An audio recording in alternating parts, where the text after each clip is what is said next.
अस्सलाम वालेकुम। आज इस वीडियो में मैं आपको बताऊंगा कि स्विच, राउटर और हब में क्या डिफरेंस है और प्रैक्टिकली स्विच, राउटर और हब भी दिखाऊंगा। इसके साथ साथ इस वीडियो में कंप्यूटर और सर्वर भी दिखाऊंगा कि सर्वर और कंप्यूटर में क्या डिफरेंस है। वो नेक्स्ट वीडियो में इंशाल्लाह मैं आपको बताऊंगा।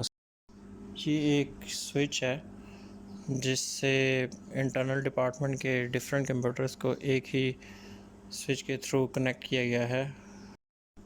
ये एक हब है जिससे, जैसा कि आप देख रहे हैं कि 3 केबल्स इसमें लगी हुई हैं, एक येलो और दूसरी ग्रे कलर्स की।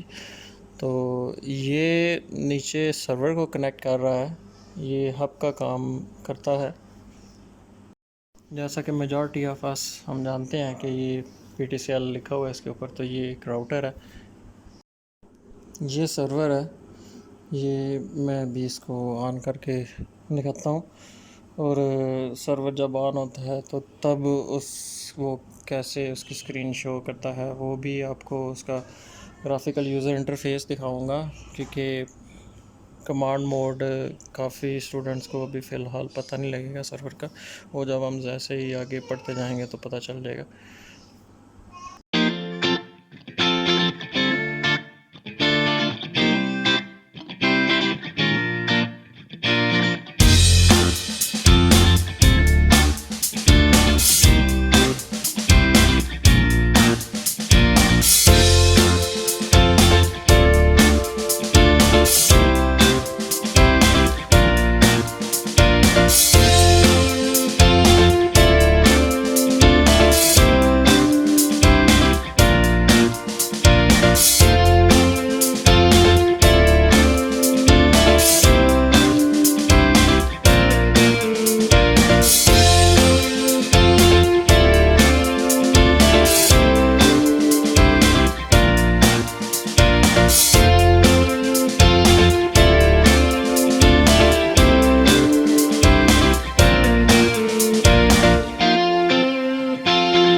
ये लेक्चर नंबर 1 था जिसमें चीज़ों के बारे में बताया गया था और प्रैक्टिकली मैंने आपको मुआवजा और मुआयना दोनों करा दिए हैं कि इनके दरमियान डिफरेंस क्या है।